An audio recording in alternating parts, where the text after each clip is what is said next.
시댁을 향해 엄청난 빅엿을 날린 후 쿨하게 뒤돌아섰던 30대 후반 여자입니다. 지금 생각해보면 그때 왜 그렇게 당하고만 있었는지 모르겠어요. 아마도 저 혼자라는 생각 때문이었겠죠?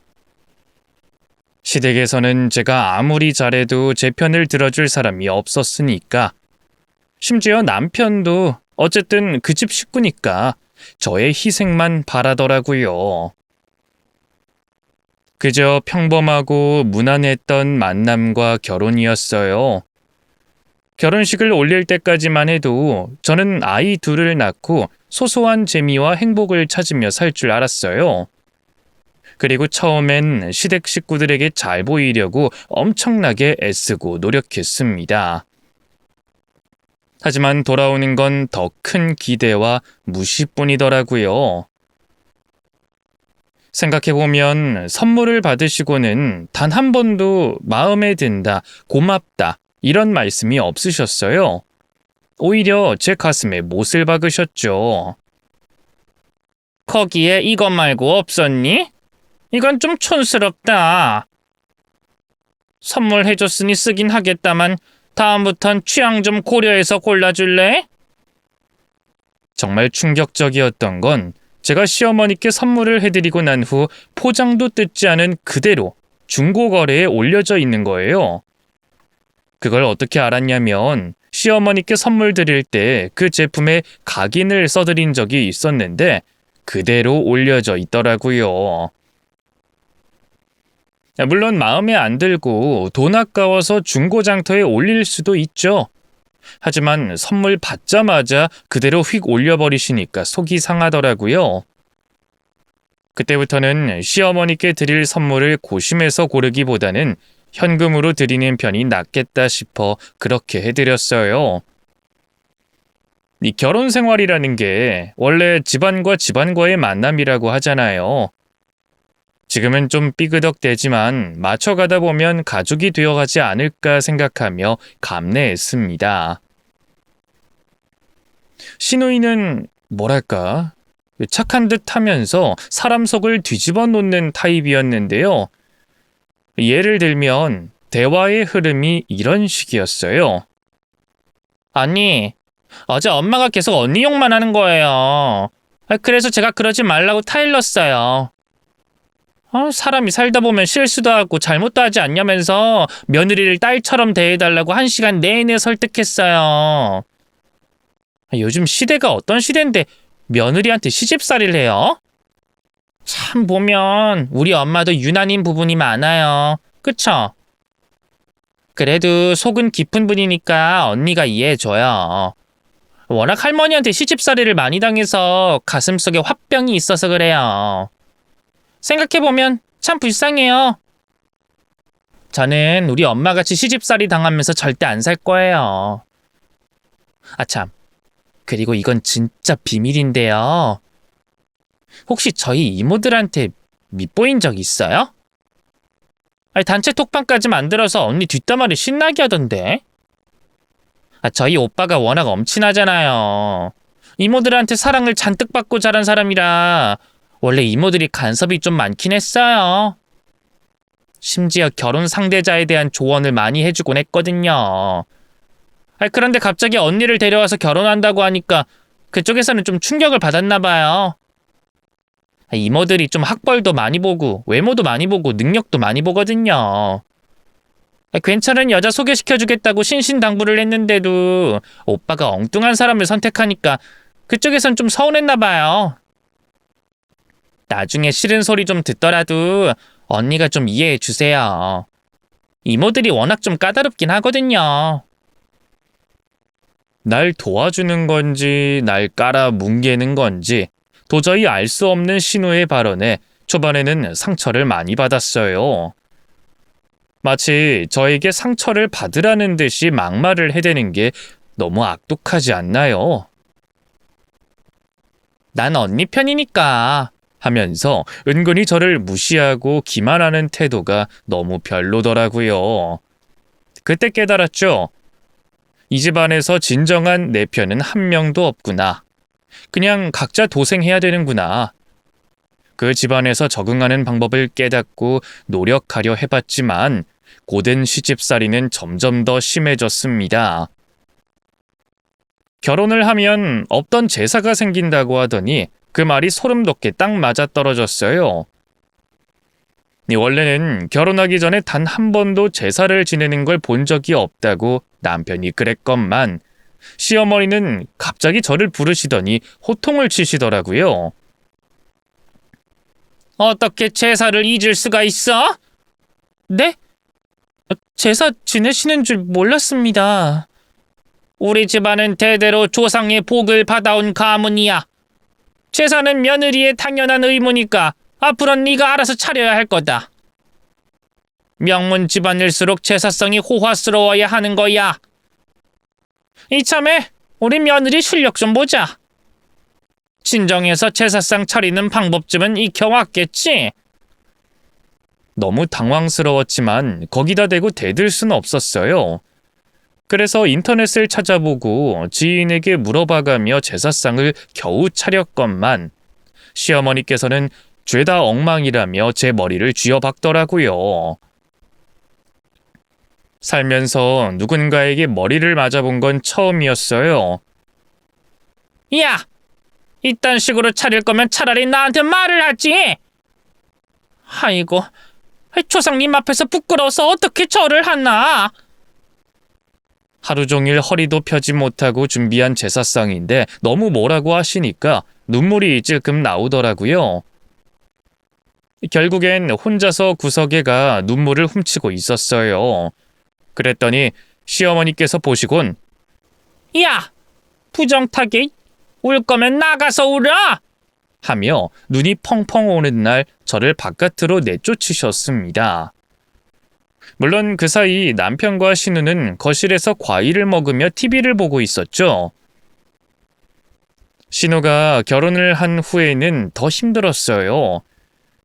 시어머니는 갑자기 뜬금없이 저한테 전화를 거셔서 지금 당장 와서 상 좀 차려라 하셨고 가보면 신우와 신우의 남편이 있더라고요. 그러니까 본인 사위한테 귀한 대접해주겠다고 저를 불러서 상을 차리라고 한 거였어요. 시댁 식구들한테 상을 차려주는 건 그럴 수 있다 쳐요. 며느리의 도리라고 생각할 수 있어요. 하지만 신우의 남편 생일상까지 제가 차려줘야 하는 건가요? 그때는 제가 정말로 식모가 된 기분이 들더라고요. 그리고 시어머니께서는 말 잘 듣는 며느리를 과시하고 싶으셨는지 동네 지인들과 모임을 가질 때면 어김없이 저를 불러 이것 좀 해와라 저것 좀 해와라 과일 좀 내와라 하시면서 저를 못살게 구셨어요. 속병이 너무 깊어지면 사람이 체념을 하게 된다는 걸 그때 알았어요. 제가 바꿀 수 있는 건 아무것도 없었고 혼자 희생하면 그만이었어요. 남편도 결혼을 하더니 갑자기 효자가 되어가지곤 은근히 저를 이용해 먹으려고 하더라고요. 제가 아침을 차려주면 이거 엄마가 좋아하는 건데 좀 더 해가지고 오늘 저녁엔 본가에 좀 가볼까? 하며 슬쩍 제안을 하는 게 남편의 방식이었어요. 처음엔 저도 시댁에 잘 보이고 싶어서 그러자고 몇 번 했더니 남편은 이제 그걸 당연하게 생각하며 급기야는 저한테 요구를 하더라고요. 그 엄마 당뇨 전 단계니까 반찬에 설탕은 넣지 말고 MSG 같은 건 절대 넣지 마. 가끔씩 며느리가 해주는 음식 너무 자극적이라고 뭐라 하시더라. 그리고 가짓수도 좀 넉넉하게 해가지고 준비하고 있어. 퇴근하자마자 올 테니까 같이 가자고. 매주 갖다 드리는 건 너무하다는 생각 안 들어? 무슨 소리야. 자기도 좋아하니까 하는 거잖아. 엄마가 반찬 맛있게 먹어주니 좋다며. 더 해드리고 싶다며. 그거야 한두 번일 때 얘기지. 당연하다는 듯이 요구하고 닥달하니까 나도 안 하고 싶어. 고맙다는 말씀도 없으셔서 서운하다고. 왜 그래? 우리 엄마는 지금 며느리가 반찬 해준다고 얼마나 좋아하시는데. 그리고 막말로 엄마 살아봐야 얼마나 사시겠어. 살아 계시는 동안엔 좀 잘해드리고 싶어서 그래. 그리고 자기도 알잖아. 우리 엄마 재산 꼭 붙들고 계시는 거. 가지고 계신 아파트랑 땅, 그거 나중에 누구한테 돌아오겠어? 장남인 나한테 오겠지. 내가 그 재산 받으면 자기도 좋은 거잖아. 호강시켜 줄 테니까 그때까지만 좀 참자. 내가 언제까지 월급 받으면서 살 순 없잖아. 월세 받으면서 살게 해줄 테니까 조금만 희생해주면 안 될까? 나도 솔직히 우리 엄마 성질 부리는 거 감당하기 힘들 때도 있어. 하지만 어쩌겠어. 나중에 후회하기보단 참고 넘기는 게 낫잖아. 시어머니는 툭 하면 내가 가진 거 전부 우리 아들 거다. 그러니까 너도 나한테 잘해야지. 하며 저에게 며느리의 의무를 당연하게 요구하셨어요. 사실 저는 시어머니의 재산 규모에 대해서는 관심이 없었고 지금 당장 저에게 벌어지는 시집살이의 혹독함이 더 크게 와닿았어요. 이혼 생각이 굴뚝 같더라고요. 시어머니는 그런 제 마음도 모르고 더 심한 것들을 요구하셨습니다. 어느 날 시어머니께서 집을 알아보러 다니시더라고요. 넓은 평수는 필요 없고 아담한 곳에서 살고 싶으시다며 이곳저곳 훑어보시더니 결국 한 집과 계약을 한 모양이었어요. 이사 날짜를 잡자마자 시어머니는 저한테 전화를 하셨어요. 이사 날짜 이틀 전에 우리 집에 와서 좀 도와라. 알겠지? 이참에 잠옷이랑 세면도구도 좀 챙겨와. 며칠 나랑 같이 있을 테니까. 정말 청천벽력 같은 말이었어요. 저 혼자 시댁에 가서 이삿짐 싸는 걸 도우며 며칠 묵어야 한다는 거잖아요. 그래서 제가 어머님께 조심스레 여쭤봤어요. 어머님, 그렇게까지 할 필요가 있을까요? 요즘엔 이삿짐 센터에서 다 해줘서 어머님이 해야 할 건 없을 텐데요. 미리 짐 싸면 오히려 그쪽에서도 일하기 힘들 수도 있고요. 그쪽에서도 다 체계가 잡혀 있을 텐데. 그놈들이 하는 걸 어떻게 믿어? 큰 짐만 옮겨달라고 하고 아줌만 오지 말라고 했다. 뭐하러 일꾼을 불러? 우리끼리 알아서 하면 되지.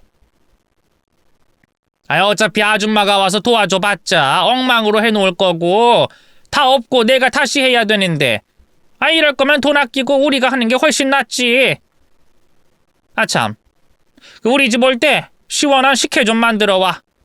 사람들 좀 나눠주게 넉넉하게 해와. 그리고 이웃집에 돌리게 떡을 좀 하는 건 어떨까? 요새는 그런 거 안 하는 분위기라곤 하지만 여긴 워낙 나이 든 사람들이 많아서. 아들은 바쁘니까 집에 있으라고 하고 너만 와. 알겠지? 제 설득은 전혀 통하지 않았어요. 이쯤 되니 저를 부려먹고 싶어서 결혼을 시키신 건지 헷갈릴 지경이더라고요. 아무튼 그때는 시어머니의 말이면 무조건 순종해야 하는 줄 알고 있었기 때문에 짐을 싸서 시어머니께 달려갔습니다. 그리고 무한 노동이 시작됐죠. 같이 하자고 하셨으면서 시어머니는 드라마를 봐야 한다며 거실에 계셨고 짐 정리를 저 혼자 하게 됐어요. 저는 납득할 수 없었습니다. 어차피 이삿짐 센터가 오면 짐도 다 박스에 넣어주고 옮겨주고 정리도 해주는데 왜 이걸 미리 하고 있어야 하는 건지. 시어머니께서는 본인이 직접 해야 직성에 풀린다고 하셨지만 직접 하지도 않으셨어요. 가장 힘들었던 날은 다름 아닌 이삿날이었어요. 도와준답시고 신우도 오긴 했지만 역시나 아무 일도 하지 않고 시어머니와 수다만 떨고 있더라고요. 신우는 눈치 없게 제가 싸고 있는 짐을 들춰보며 어머, 이거 내가 찾고 있었던 건데. 엄마, 나 이거 가져가도 되지? 하며 자기 물건만 챙기기 바쁘더라고요. 이삿짐 센터에서 저보고 가만히 있으라고 본인들이 알아서 하겠다고 하는데도 시어머니는 오히려 그분들을 말리며 가만히 냅둬요. 우리 며느리가 하는 게 편하대요. 그리고 아줌마, 손대지 말고 냅둬요. 내가 알아서 할 테니까 얼른 가요. 하고 소리를 지르시며 일하시는 분들을 불편하게 만들더라고요. 결국엔 이삿짐 센터에서는 짐만 옮겨주고 그대로 떠나버렸습니다.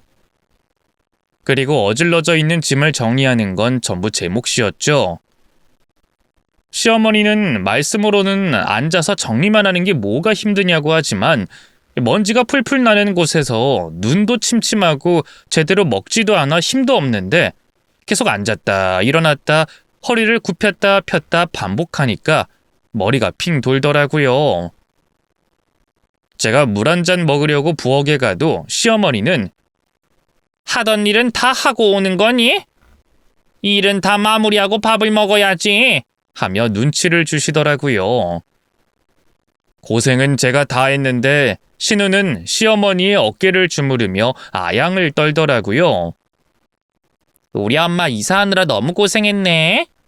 배고프지? 이따 이서방이 와서 엄마 좋아하는 갈비 사준대. 아니 바쁜데 뭘 또 와서 사준다고 그래? 장모가 힘들게 이사했는데 도와주진 못할 망정 밥이라도 사야지. 안 그래? 역시 장모 생각해주는 건 사위밖에 없네. 우리 사위 덕분에 갈비 뜯겠네. 그때까지만 해도 저는 일을 마치고 시어머니와 신우와 함께 갈비를 먹으러 가는 줄 알았어요.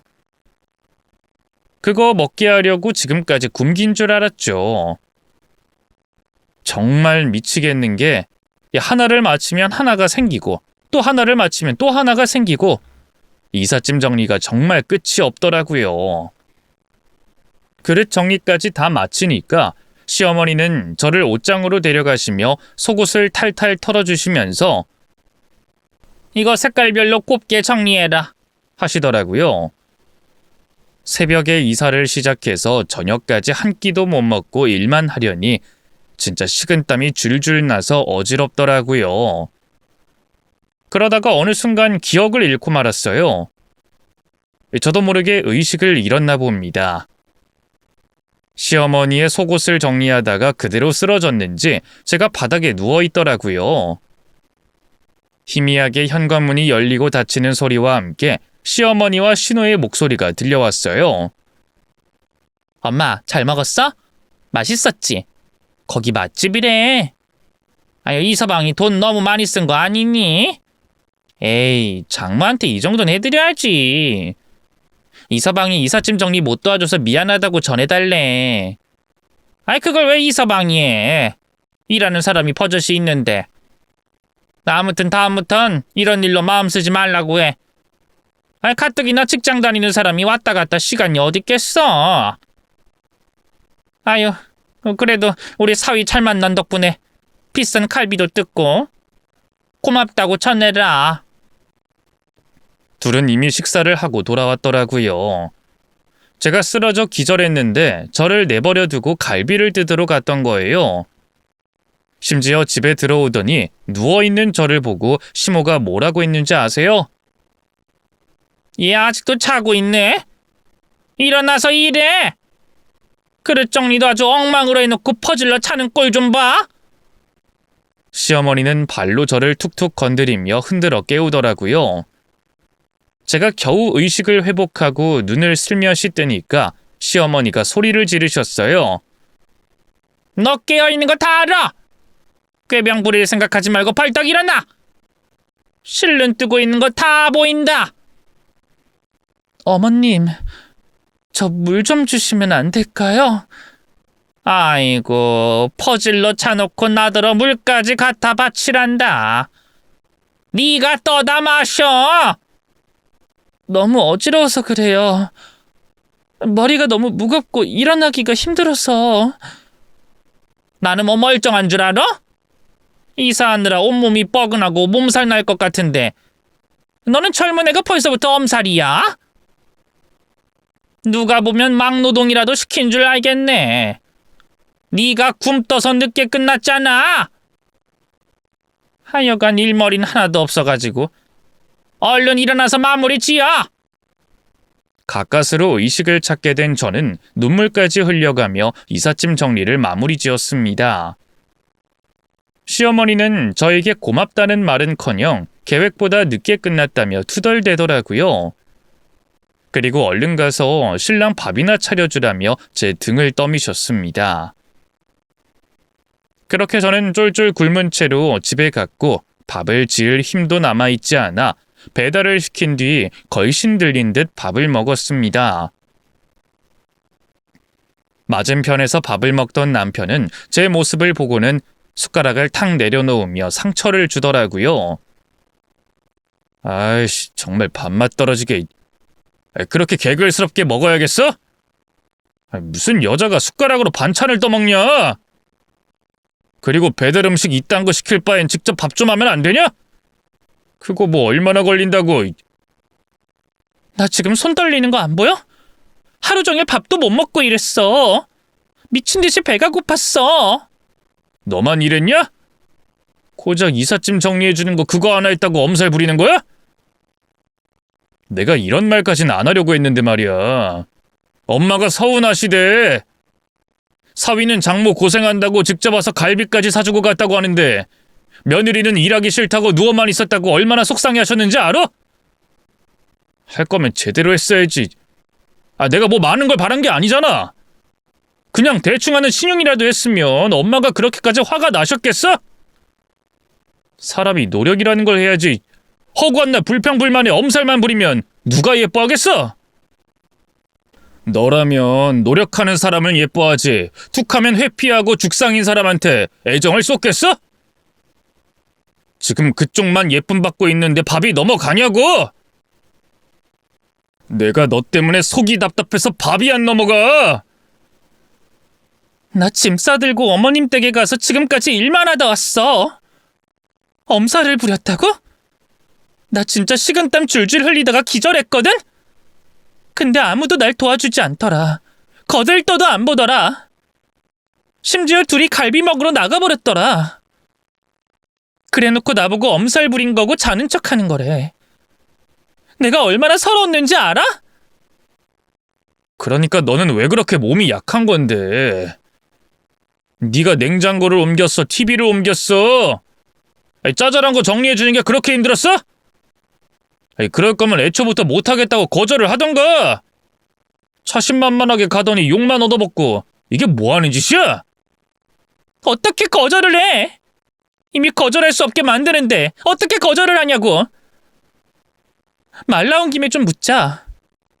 왜 자기는 내 입장을 생각 안 해줘? 손을 벌벌 떨면서 밥을 먹으면 고생했다는 말을 먼저 했어야 하는 거 아니야? 개걸스럽게 먹는다고? 여자가 왜 그렇게 먹냐고? 나는 뭐 이렇게 살고 싶은 줄 알아? 나도 내가 이렇게 살 줄 몰랐고 이런 취급 받을 줄 몰랐어. 나 요즘 어떤 생각까지 드는지 알아? 사기 결혼 당한 기분이야. 왜 다들 나한테만 냉정한 건데? 나도 우리 부모님한텐 귀한 딸인데 왜 다들 그걸 몰라주냐고? 왜 밥 먹다 말고 소리를 질러? 누구는 소리 못 질러서 이러고 있는 줄 알아? 어쨌든 어르신 앞에서 예의 있게 행동하는 게 우선이고 의무잖아. 어떻게 너는 한 번을 앉아주고 바락바락 대들기만 하냐? 남편이 뭐라고 하면 일단 듣고 알아듣는 신용이라도 하면 얼마나 좋아. 지금 너만 힘들어? 나도 힘들어.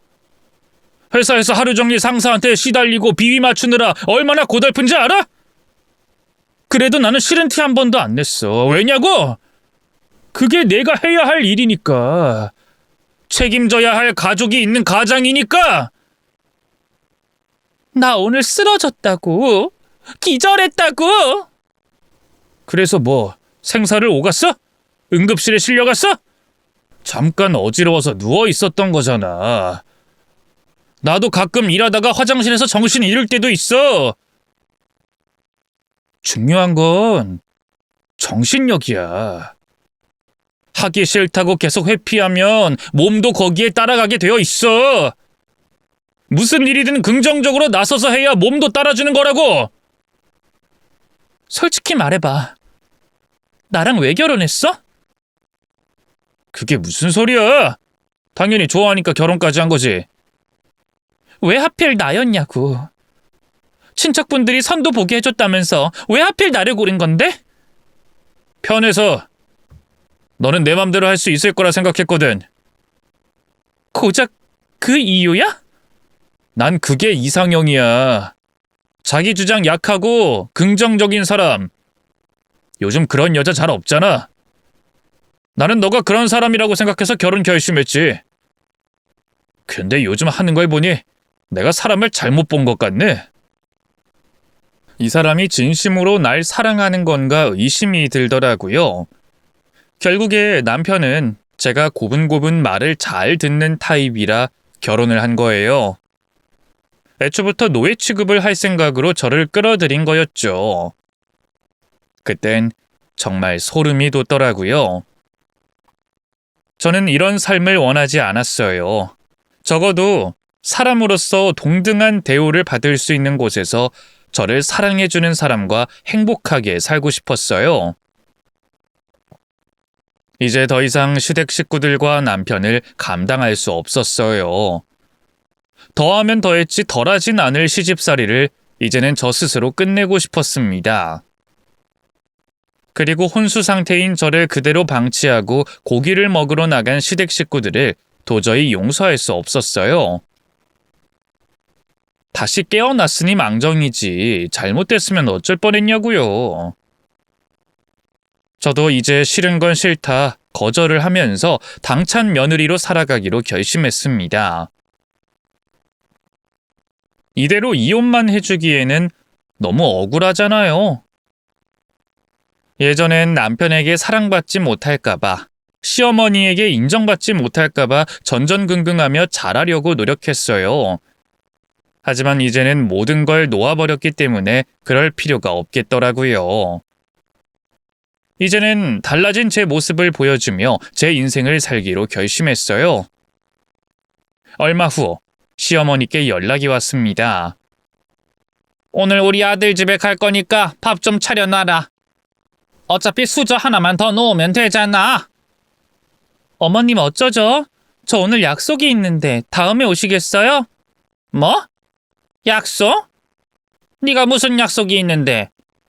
그냥 지인들이랑 약속이 있어요. 배달 음식이라도 시켜드릴까요? 배달은 무슨? 그게 그렇게 중요한 약속이야? 내가 간다는데도 취소 못할 만큼 그게 중요해? 네, 오래전부터 잡힌 약속이라서요. 그리고 저한테도 사회생활이라는 게 있잖아요. 그래, 그렇게 나온다 이거지? 시어머니가 집에 오든 말든 상관없고 친구들이랑 놀러 나간다 이거지? 너무 과하게 받아들이지 않으셨으면 좋겠어요. 갑자기 오신다고 한 건 어머님이시잖아요. 적어도 하루 이틀 전에 말씀을 해주셨으면 제가 이렇게 당황스럽진 않았을 거예요. 나중에 약속 잡고 오시는 건 어떠세요? 시어머니는 기가 찬 듯 한숨을 쉬시더니 결국 끊으시더라고요. 겨우 한 번 거절당한 거 가지고 이를 바득바득 갈면서 알아누우셨고 남편은 얼굴이 빨개져서 저더러 사과하라고 난리를 치더라고요. 정말 황당한 건 신우의 태도였어요. 신우는 갑자기 저한테 전화를 걸더니 이런 말을 하더라고요. 언니, 저희 엄마가 너무 섭섭하게 해서 서운하셨죠? 화 푸세요. 그래도 어쩌겠어요. 가족이 됐으니 서로 맞춰가는 수밖에 없잖아요. 제가 엄마한테 대충 얘기를 듣긴 했는데 언니가 좀 너무하긴 했더라고요. 아무리 그래도 어르신인데 직접 거기까지 가시겠다고 하는데 거절하는 건 좀 아니지 않나요? 그날 저희 엄마 옷도 다 갖춰 입고 나갈 준비까지 마치신 상태였대요. 거하게 대접할 필요는 없어도 약소하게나마 차 한 잔에 다과 조금 해가지고 노력 정도는 해줄 수 있었던 거잖아요. 지인과의 약속이 그렇게 중요했어요? 아무튼 언니가 좀 풀어드려요. 지금 제 옆에 엄마 계신데 바꿔드릴까요? 아니요, 됐어요. 됐다고요? 사과 안 하실 거예요? 아니면 직접 찾아오시는 거예요? 원래 감정은 받아들이는 사람의 몫이지 제 책임은 아니지 않나요? 저는 어쨌든 어머님을 서운하게 할 의도가 없었어요. 그럼 된 거 아닌가요? 오해를 풀어야 할 사람은 제가 아니라 어머님인 것 같은데요. 언니, 지금 무슨 소리라는 거예요? 그러니까 사과하실 거예요, 말 거예요? 할 필요 없다는 뜻이에요. 그리고 왜 중간에서 중재를 하죠? 저랑 어머님이 알아서 할 문제인 것 같은데. 당사자도 아니면서 멋대로 판단하는 거 그만해 주실래요? 이제는 될 대로 되라는 심정으로 내뱉었어요. 그랬더니 그쪽에서도 더 이상 말을 잇지 않고 황당한 듯 침묵을 유지하더니 결국엔 알았어요. 그럼 나중에 연락하도록 해요. 하더니 끊더라고요. 아주 쇼킹했겠죠. 말 잘 듣고 고분고분하던 며느리가 갑자기 말을 안 들으니 얼마나 답답하셨겠어요. 남편은 허구한 날 저를 몰아붙이며 시어머니에게 사과를 요구했어요. 저도 강하게 몰아붙이니까 남편도 당황하더라고요. 저 혼자 여러 명의 상대와 싸우는 게 힘이 들긴 했지만 가만히 있으면 저를 더 못 살게 굴 거잖아요. 저도 살기 위해서 제 입장을 표현해야 했습니다. 남편은 급기야 제 어깨를 잡으며 이렇게 묻더라고요. 자기야, 내 말 오해하지 말고 들어줬으면 좋겠어. 혹시 정신과 상담 한번 받아보는 건 어떨까? 왜? 내가 요즘 이상한 것 같아서? 이상한 정도가 아니라 다른 사람 같아서 그래. 요즘 너만 보면 너무 무서워. 사람이 어떻게 이렇게 한순간에 변할 수가 있어? 나뿐만이 아니라 우리 가족들 전부가 그걸 느끼고 있다니까? 정신질환은 숨길수록 더 커지는 법이야. 지금이라도 치료하면 예전처럼 돌아갈 수 있어. 그러니까 부끄러워하지 말고 나랑 같이 병원 가자. 한 번 대들었더니 이젠 날 정신병자 취급하겠다 이거야? 나는 오히려 지금이 정상이라고 생각하는데 누구 덕분에 정신이 멀쩡하게 돌아왔어. 그러니까 나 건드리지 마. 지금 남편한테 건드리지 말라고? 그게 할 소리야? 요즘 진짜 왜 이러는 건데? 좋게 말할 때 당장 털어놔. 안 그럼 나 진짜 화날 것 같아서 그래. 뭐 언젠 화 안 냈어? 언제는 온화하고 다정한 남편이었냐고? 나도 경고하니까 잘 들어. 좋게 말할 때 가만히 있기나 해. 네 엄마 편드는 거? 더 이상 서운하지 않아. 그냥 넌 더 이상 말 붙이지 말고 하던 일이나 잘해. 내 일은 내가 알아서 할 테니까. 미쳤네. 단단히 미쳤어. 정신이 돈 거야? 그래! 돌았으니까 나 좀 건드리지 마! 이혼당하기 싫으면. 지금 나한테 이혼 얘기 꺼낸 거야? 못할 게 뭐가 있어? 지금 처지가 지옥 같은데 행복하려면 이혼밖엔 답이 없잖아. 이혼 이야기를 꺼내니까 남편도 그제야 위기감을 느꼈는지 조용해지더라고요. 확실히 집안에서 미친 사람처럼 행동하니까 아무도 저를 건드리지 않더라고요. 하지만 시어머니는 여전히 저를 싫어하셨고 못마땅해 하셨습니다. 가끔씩 시댁에 가잖아요. 그럼 알아두시며 항상 하시는 말씀이 똑같았어요. 며느리가 상전이지 뭐. 내가 지들한테 주려고 얼마나 많은 걸 준비했는지도 모르고 배은망덕하게. 그럼 제가 대꾸도 하지 않아요. 그럼 화가 나셔가지고 더 건드리시더라고요. 야! 너 내 말 듣고 있어? 이젠 내 말이 들리지도 않는다 이거야? 듣고 있어요, 어머님. 너 이젠 나를 완전히 무시하기로 작정한 거야? 내가 너한테 어떻게 했는데? 어머님, 저는 어머님과 동등하게 대화를 나누길 원해요. 준비가 되시면 언제든지 대화할 수 있고요. 너 자꾸 그렇게 하잖아? 내 재산 전부 딸한테 준다? 그러세요, 그럼. 뭐라고? 그러시라고요. 그런데 이왕이면 어머님 재산은 어머님이 쓰시는 게 어떠세요? 요즘 세상에 자식을 위해서 그렇게 열심히 모아봤자 고마워할 줄도 모르고 다 소용이 없더라고요. 그래, 네 뜻 잘 알았다. 그럼 내 재산 딸한테 주마. 됐니? 이젠 속이 시원해? 네. 아가씨한테 재산 상속하는 건 어머님의 뜻이고 자유잖아요. 시어머니는 화가 나서 가슴을 치시는데 신우는 옆에서 말리면서 은근히 좋아하는 것 같더라고요. 살짝 올라간 입꼬리를 보고 말았습니다. 시어머니 재산이요? 저는 잘 알지 못했습니다. 하지만 그걸 담보로 지옥 같은 시집살이를 당해낼 바에는 그냥 포기하는 게 나았어요. 마치 며느리를 구박하고 시집살이를 시키는데 재산을 쥐고 있다는 것 자체가 무슨 대단한 권리를 지니고 있다는 듯 행동하는 게 너무 싫더라고요. 남편은 혼자 초조해서 저를 원망하더라고요. 시어머니로부터 며느리가 신의를 잃는다는 건 재산을 포기하겠다는 것과 같은 의미였기 때문에 남편은 저더러 미쳤냐고, 네가 날 먹여 살려줄 거냐고 소리를 질렀어요. 하지만 저는 그 말을 들은 척도 하지 않았습니다. 그 뒤로 저는 공부를 시작했어요.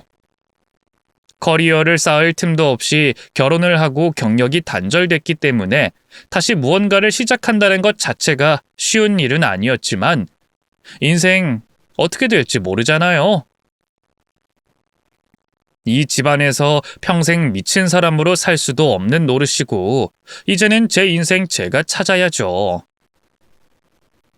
곧 있으면 시어머니도 저를 내칠 게 뻔하고 남편도 저에게 정이 떨어질 게 뻔했으니 그에 대한 준비를 하는 게 당연했어요. 이것저것 돈을 벌 수 있는 자격증을 공부하면서 자연스레 제가 관심 있어 하는 분야를 알게 됐고 그쪽으로 열심히 독학하기 시작했어요. 부동산 쪽이었는데 하다 보니 재밌더라고요. 제가 열심히 하는 모습을 보시고 친정에서도 적극적으로 도움을 주셨고 저는 욕심이 생겨서 파트타임으로 일도 하면서 커리어를 쌓기 시작했습니다. 그러다 보니 자신감이 생기더라고요. 남편은 한동안 조용히 일만 했어요. 그게 수상하더라고요. 이 인간이 그럴 인간이 아닌데 잔소리도 안 하고 구박도 안 하는 걸 보니 뭔가 변하긴 변했다 싶었어요. 대체 뭘까 싶어서 남편의 휴대폰을 뒤져봤네요. 결국은 판도라의 상자가 열리고 말았습니다. 남편은 회사 여직원과 아주 다정하게 문자를 주고받고 있었어요. 같은 동료끼리 오빠, 공주 이런 호칭은 정말 아니지 않나요? 남편이 여태껏 조용히 지냈던 건 저를 존중해서가 아니라 다른 곳에 한눈이 팔려 있기 때문이었어요. 저를 그냥 내팽개치고 상간녀와 데이트를 하고 기념일을 챙기고 선물을 주고받고 있었던 것이죠. 하지만 이상하게 남편이 불륜을 저지르고 있다는 것 자체가 절망스럽진 않았어요. 이 사람에 대한 애정이 예전부터 메말랐기 때문일까요? 역시 넌 그딴 식으로 살고 있었구나. 지금이라도 알아서 다행이다. 이런 생각이 제일 먼저 들었네요. 손은 떨리고 심장은 빨리 뛰었지만 최대한 침착하게 그 대화들을 읽고 사진으로 남겨놨어요. 이렇게 된 거 이혼은 피할 수가 없겠다는 생각이 들더라고요. 이럴 거면 애초에 시집살이를 당했을 때 갈라설 걸. 고생은 고생대로 다 하고 이제 와서 이혼을 하게 된다는 게 억울하긴 했지만 어쩌겠어요. 직접 당해봐야 교훈을 얻는 게 사람 인생이잖아요. 그렇게 저는 증거를 그대로 들고 이혼 전문 변호사와 상담을 진행한 뒤 남편에게 이혼을 통보했어요. 우리 이혼하자. 그래. 또 뭐가 서운한데? 진짜 이혼하고 싶어서 그래. 더 이상 이렇게는 못 살겠어. 이유라도 좀 들어보자. 뭐 때문에? 너 여자 있잖아. 어? 여자? 꼭 이렇게 내가 증거를 들이밀어야 인정을 하겠어? 그 여직원이랑 참 많은 추억을 쌓았더라. 어떻게 그렇게 감쪽같이 나를 속일 수가 있어? 시집살이는 전부 나한테 떠넘기고 넌 여자랑 꽁냥대며 데이트를 즐겼단 말이지? 얼마나 인생이 즐겁고 신났겠어. 아주 좋았겠어. 우리 서로 실망했잖아. 부부답게 대화하고 존중해준 게 언젠지 기억도 안 나. 나도 숨 쉴 틈이 필요했어. 내가 잘했다는 게 아니라 내 입장을 말하고 싶은 거야. 나도 대화하고 존중하고 싶었어. 근데 한쪽 입장만 무리하게 강요하는 게 누구더라? 너는 늘 내 희생만 바랬잖아. 내가 기절해서 쓰러진 날, 난 그날 이후로 널 남편이라고 생각하지도 않았어. 서운함만 쌓이고 있었다고. 그래도 나를 아내라고 생각했더라면 시간 지나서라도 내 기분 풀어주는 게 맞지. 늦게라도 내 입장에서 생각해주고 배려해줬어야지. 넌 끊임없이 날 원망하고 채찍질했어. 그 와중에 바람까지 피웠다고. 이런 게 부부 생활이라면 난 더 이상 할 자신 없어. 그냥 이혼하자. 그 여자한테 전달해줘. 상간녀 소송할 거라고. 변한 건 너야. 나는 늘 그대로였어. 다시 한번 얘기하지만 넌 정신과 가봐야 돼. 평생 행복하게 해줄 것처럼 말해놓고 막상 결혼하니까 나 몰라라 부인을 내팽개친 게 누구더라? 그래, 나 정신병자야. 너 때문에 이렇게 됐어. 그러니까 이혼해. 그리고 넌 유책 배우자라 할 말 없어. 이혼하는 건 내가 결정해. 위자료 안 준다는 소리 하기만 해봐. 가만 안 있을 거야. 아들이 이혼을 하게 됐다는 소식을 듣자마자 시댁은 발칵 뒤집히고 말았어요. 시댁 식구들은 두 팔을 걷어붙이고 저희 집에 쳐들어와 저에게 삿대질을 해대더라고요. 시어머니는 눈이 뒤집혀서 저에게 고함을 질러댔어요. 네가 뭔데 우리 아들 이혼남 만들어? 네가 뭘 잘했다고? 어머님, 지금 어머님이 소리 지르실 때가 아닌 것 같은데요. 잘못은 어머님 아들이 먼저 저질렀고요. 저는 피해자 신분이에요. 불륜 증거 어머님한테도 보여드릴까요? 증거가 명백해요. 남자가 바람 한번 피우는 게 뭐가 어때서 그래? 애가 오죽하면 바깥 여자한테 눈길이 갔을까? 얼마나 남편을 쥐잡듯이 못살게 굴었으면 밖에서 안정을 찾았겠어? 네가 잘못해서 그렇게 된 거야? 그거 다 핑계인 거 아시죠? 부부의 일은 부부끼리 해결하겠습니다. 그러니까 기다려 주시죠. 결과는 제가 통보해 드릴게요. 뭐? 통보? 네가 뭔데 나한테 이래라 저래라 야? 네가 이딴 식으로 굴 것 같았으면 너 말고 다른 여자한테 장가 보냈지? 능력 있고 조신한 여자들이 한 트럭이었어? 네, 그럼 그쪽 여자들한테 아드님 보내면 되겠네요. 전 여기서 빠져드릴게요. 대체 네가 뭔데 내 아들 인생을 망쳐? 우리가 너를 얼마나 상전처럼 모셨냐?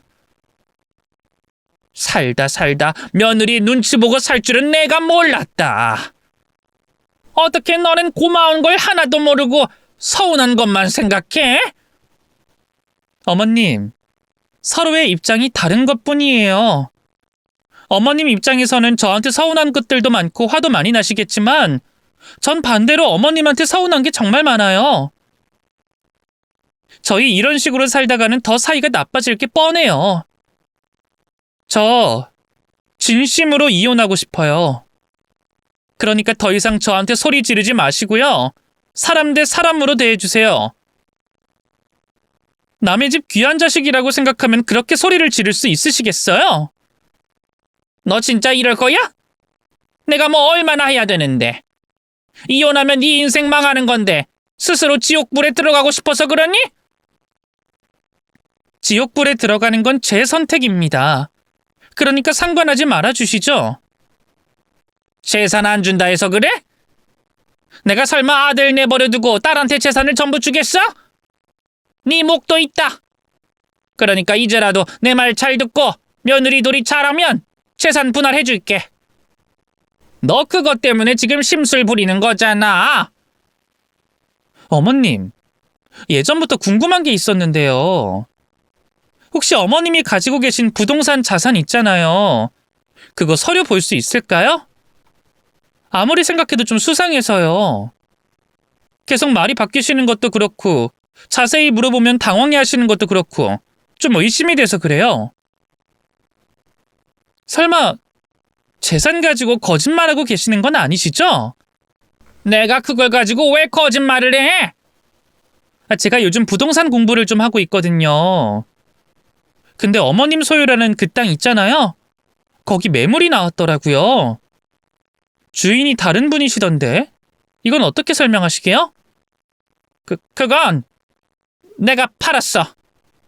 팔면 기록이 남아 있어야 할 텐데 그것조차 없던데. 애초에 어머님 땅이 아니던데요. 그리고 그 아파트 하나 가지고 계신다고 하셨잖아요. 거기 자세히 좀 알려주실 수 있나요? 네가 뭔데 내 재산에 대해서 파헤치려고 해? 이혼하려면 곱게 이혼하던가 왜 나한테 난리야? 왜 화를 내고 그러세요?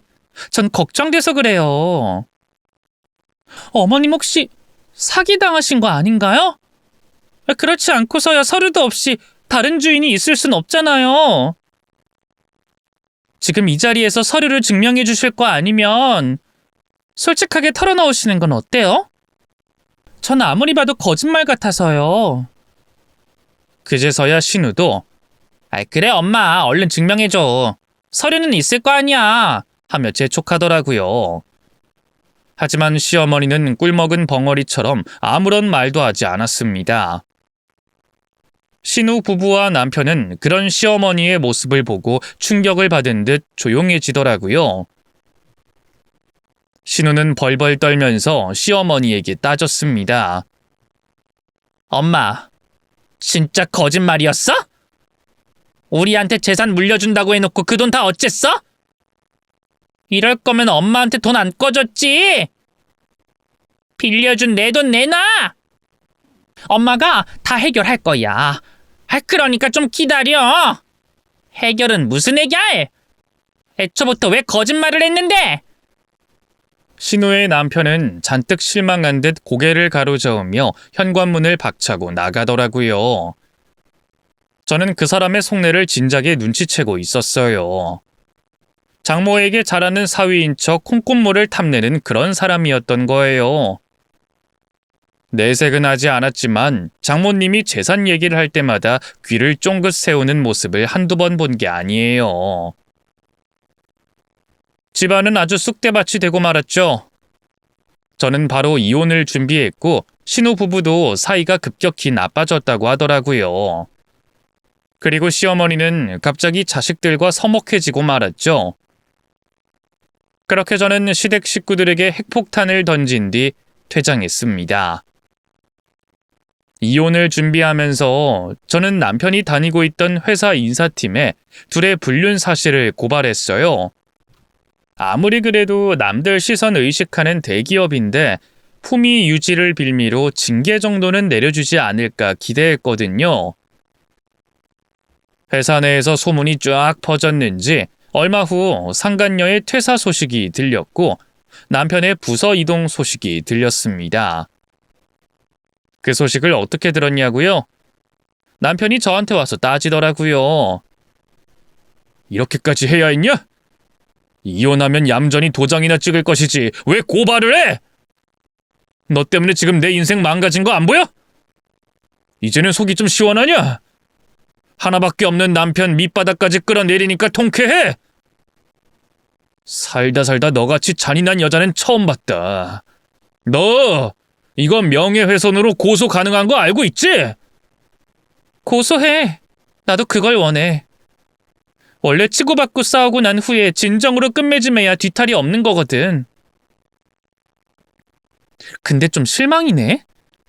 이런 일을 감당할 자신도 없었으면서 불륜을 저질렀어? 심지어 사내 직원이랑? 난 또 너무 당당하길래 징계받는 것쯤은 아무것도 아닌 줄 알았지. 내가 지금 이동해야 하는 부서가 어떤 곳인 줄 알아? 직원들 사이에서는 감옥이라고 불리는 곳이야. 문제 일으킨 직원들만 모은 곳이라고. 거기서 일하면 진급도 없고 성과도 없어. 그냥 그대로 가둬놓고 관둘 때까지 지켜만 보는 거야. 퇴사 권유나 다름없다고. 그러게 누가 불륜 저지를 해? 사랑을 위해 일도 포기한 거 아니었어? 난 그런 줄 알았는데. 잠깐 스쳐 지나가는 사람이었어. 단 한 번도 진지하게 생각한 적도 없고 네가 가만히 있어주면 좀 놀다가 지쳐서 돌아가려고 했어. 내가 그렇게 잘못했냐? 죽을 죄를 지었냐? 사람 가슴에 대못 박는 거 그거 죽을 죄 맞아. 그러니까 반성해. 억울해? 너한테 청춘을 바치고 희생하며 살아온 나만큼 억울할까? 너는 네 잘못으로 이렇게 된 거지만 난 아무것도 잘못한 게 없잖아. 열심히 살아오기만 했는데 이렇게 벌 받잖아. 내가 지금 얼마나 처참한 심정인지 알아? 네가 아냐고! 이혼 서류에 도장을 찍기까지 남편은 끝도 없이 저에게 매달리고 설득을 했으나 더 이상 그 인간과의 인연을 이어가고 싶지 않았어요. 이혼을 하고 나니 그제야 제 일이 술술 잘 풀리기 시작했네요. 저는 열심히 일을 해서 친정 부모님 집까지 해드리고 유학을 결심했습니다. 또 다른 분야를 도전해보고 싶다는 생각이 들더라고요. 그렇게 유학을 준비하고 있던 중 뜬금없이 예전 시모에게 연락이 왔습니다. 받을까 말까 고민하다가 무슨 말을 하려고 전화를 했는지 궁금해서 받게 됐어요. 여보세요? 잘 지냈니? 내 목소리 잊은 건 아니지? 네, 어머님. 오랜만이네요. 무슨 일이세요? 통화 오래 못하는데. 그래. 미안하구나. 요새 바쁘지? 다름이 아니라 한 번만 만나서 얘기할 순 없을까? 죄송해요. 만나긴 좀 어려울 것 같아요. 내가 많이 아파. 아프니까 예전 며느리가 자꾸 떠오르네. 지금 입원 중이야. 아들놈은 바쁘다고 얼굴 한번 안 비추고 딸 하나 있는 거 엄마한테 삐져서 연락도 안 하네. 둘이 뭐 이혼을 하니 많이 난리를 피우던데 정말 속상해 죽겠어. 네가 나한테 조금이라도 죄책감이 있다면 나를 좀 도와주는 게 맞지 않나 싶어서 전화해봤어. 너는 잘 살고 있는 것 같더만? 설마 저한테 병간호 해달라는 의미는 아니시죠? 사실은 많이 미웠어. 그래서 꼴도 보기 싫었지. 근데 가만히 생각해보니 나도 잘한 건 없더라. 그리고 만남이 있으면 헤어짐이 있는 것처럼 또다시 만남도 있는 거 아니겠니? 나는 네가 우리 아들이랑 영원히 헤어진 거라 생각하지 않는단다. 잠깐 서로 떨어져서 각자 생각할 시간을 가진 뒤에 다시 만나보는 것도 죄송하지만 그럴 일 없습니다. 그리고 어머님 입원하신 건 자식들이 알아서 해야 할 문제지 예전 며느리가 나설 문제는 아닌 것 같네요. 그리고 저 이제 떠나요. 그러니까 앞으로 연락하지 말아주세요. 끊겠습니다. 순간 너무 화가 나더라고요. 필요할 때만 연락을 하는 시어머니의 버릇은 아직도 고쳐지지 않았나 봅니다. 결혼 생활을 할 때도 그랬어요. 시어머니께서 담석 수술을 하셨을 때도 제가 병원에서 먹고 자며 병간호를 했는데 그걸 당연하게 생각하셨네요. 며느리에게 대접만 받다 보니 그게 익숙해지셔서 이혼 후에도 슬쩍 한번 떠본 거겠죠. 칼같이 끊어내고 전화번호를 차단했더니 그 이후로는 연락이 오지 않더라고요. 그 뒤로 저는 유학길에 오르고 그곳에서 학위를 받으며 나름 전문 직종에서 종사하며 잘 살아가게 됐어요. 인생 길게 보면 참 시간이 많더라고요. 저에게 주어진 하루라는 시간을 알차게 보내다 보니 지금 여기까지 온 것 같아요. 남편에게 구박받고 시모에게 시집살이 당하던 예전의 저를 떠올리면 정말 까마득합니다. 이혼을 하고 해외 생활을 하면서 저는 새로운 사랑도 찾게 됐어요. 외국인 남편을 만나 재혼까지 하게 될 줄은 누가 알았겠어요. 그 사람과 저는 비록 국적은 달랐지만 마음이 통했고 하는 일이 비슷해서 급격하게 가까워졌어요. 그리고 소박하게 결혼식을 올리고 또 다른 타국에서 살림을 차리고 살고 있습니다. 지금의 시댁 어르신들은 저를 볼 때마다 포옹을 해주시며 너무 잘해주세요. 물론 만나려면 비행기를 타고 몇 시간을 가야 했기 때문에 자주 뵙지도 못하지만 정말 친부모님처럼 저를 예뻐해 주십니다. 이런 분들이 참된 어르신이구나 느꼈고 저도 이렇게 나이 들고 싶다는 생각이 들더라고요. 아무튼 예전에 숨막히던 시어머니의 잔소리를 이곳에서는 듣지 않아도 되어 너무 행복합니다. 지금은 임신을 준비하고 있기 때문에 일을 잠시 쉬는 중인데요. 부디 건강하고 예쁜 아이가 저에게 오길 기도합니다. 여러분들의 인생에도 축복이 가득하길 바랄게요. 그럼 이만 사연을 마치며 인사드리겠습니다. 모두 좋은 하루 보내시고 행복하세요.